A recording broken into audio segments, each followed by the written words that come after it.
भारत निर्वाचन आयोग ने राज्यसभा सीटों को लेकर नोटिफिकेशन जारी कर दिया है। हरियाणा में एक राज्यसभा की सीट खाली होने जा रही है, जो कि फिलहाल डीपी वत्स बीजेपी के वहां से राज्यसभा सांसद हैं। डीपी वत्स जी हमारे साथ हैं।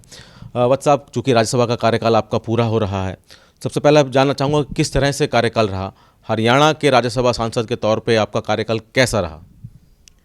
मोर देन सेटिस्फाइंग रहा। मैं बेसिकली सोल्जर हूँ। फौज में जनरल के लेफ्टिनेंट जनरल के पद से मैं रिटायर हुआ।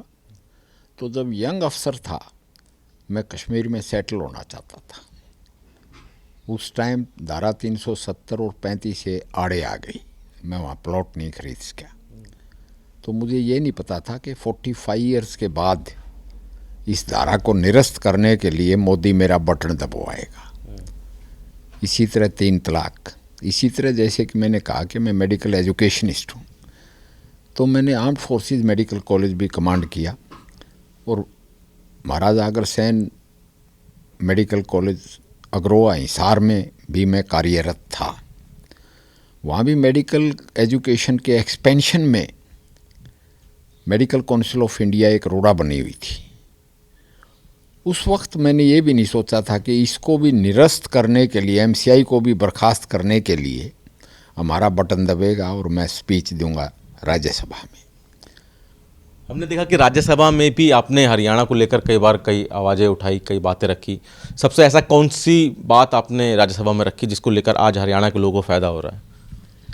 हरियाणा के लोगों को मैंने बातें रखी सेटलमेंट ऑफ खिलाड़ीज, एक्स सर्विसमैन, यानी एक्स सर्विसमैन का ये हुआ कि उनका एक्स ग्रेशिया मरणोपरांत या जख्मी होने की हालत में 20 लाख से बढ़ के 50 लाख किया हरियाणा सरकार ने।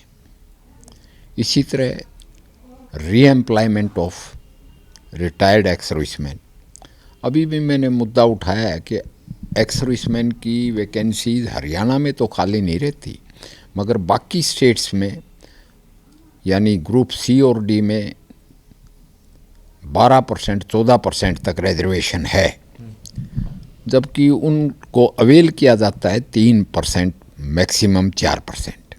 तो जो रिमेनिंग वंस हैं वो एक्स सर्विसमैन के डिपेंडेंट्स से भी अगर बच जाएं तो उनको अग्निवीर को ऑफर करना चाहिए, ताकि अग्निवीर की भी रीसेटलमेंट हो।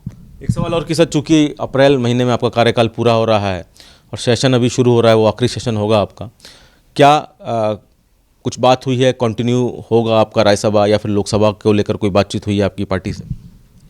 ये टोटली पार्टी हाईकमांड का प्रोरोगेटिव है। बीजेपी एक फौज जैसी पार्टी है, इसमें जिम्मेदारियां दी जाती हैं और मैं पहले एक कार्यकर्ता हूँ, बाद में एमपी बना।